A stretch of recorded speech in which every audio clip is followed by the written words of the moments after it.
Baseball, and this team has played a lot of baseball. Oh yeah. Early on this year, I mean, as much as you've been through over your career, how much is that? All those games, I mean, back to back, is it going to help you guys? You think moving forward? I do, because you really figure out who your guys are, and we got a lot of depth, so we get to get a lot of guys in early in the season, and then when SEC play comes around, it's just like it's a normal game for us, and it's been a lot the last 4 weeks, but wouldn't have it any other way. So let me ask you this: if you get a lot of some of your teammates anyway, will be playing their first SEC ball, getting to see their first taste of SEC pitching. I know some of those guys have seen some play against SEC teams from time to time. Mm-hmm. But what's your message to them as y'all kind of turn this page here, moving forward?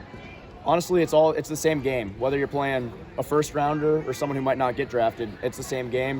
You're not playing against the team, you're playing against the stuff. So mm-hmm. If you got a guy on the mound who's got a good slider, he can be on any team, any conference. So playing our brand of baseball, playing the same game, not changing everything up just because it's more intense, just slowing the game down, honestly. What's it been like watching what Burnett and Zabo have been doing so far? I mean, they're awesome. They're roommates, and I joke around with them all the time. I'm going to catch them, but I'm not going to catch them. I mean, they're hitting a home run a game. And, Zabo's just unreal. We played Blitz and Mario Kart last night, so I think that's part of it. I think it really locked him in. And Burnett, he's a dog. He hits the ball really hard every time. You mean to tell me Zabo could fit in the Mario Kart?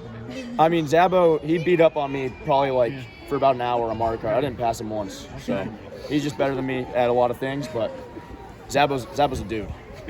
The depth of this team, what's the feeling like within the hitters when 1 through 9 is solid? It's awesome because even Zabo was in the 8-hole yesterday and the whole season pretty much. And I think it's just kind of mentality, like wherever you are in the lineup, you can put it out of the ballpark. And we don't just have 9 good hitters. We got 15, 16, 17, 18 good hitters. Like everyone we could put in could produce at this level. And it's just really impressive from the younger guys to the older guys. It's awesome.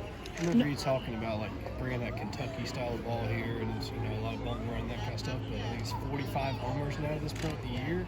First off, did you expect that many going this early into the year?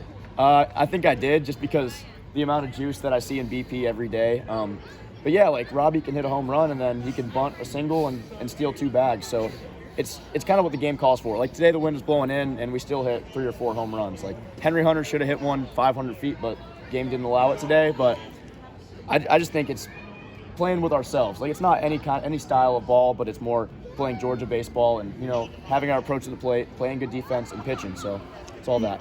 Nolan, you are a noticeable hustler in every element of the game. Is there a player that you watched when you were a kid that inspired you, or just have you always been that way? It was kind of instilled in me young. My dad always told me just to play hard no matter what, and I grew up watching the Tigers, so guys like Ian Kinsler and Miguel Cabrera even, they played hard every day, and they play 162 games a year. So, this is my last year here in college, so I'm just gonna soak it up, and there's no reason to not play hard. Just because I don't know if we're going to get you again playing Kentucky, man. How cool is that going to be for you? It's going to be cool. I got a lot of friends there, and I got a lot of love for that coaching staff too. They built me and they shaped me to who I am today. So it's all love there, and I'm excited to see my friends and I'm excited to play against them for the first time. What do you think Nick's brought to this team, Emirati? He brings a really calming element. Like all the hitters, sometimes we get too amped up and we get too caught up in the result, and he's always bringing us down to earth, saying, "Hey, it's a good swing." It doesn't matter about the outcome. It's more the process. He's very process oriented. He's awesome. He knows the swing more than anybody. So. Thank you.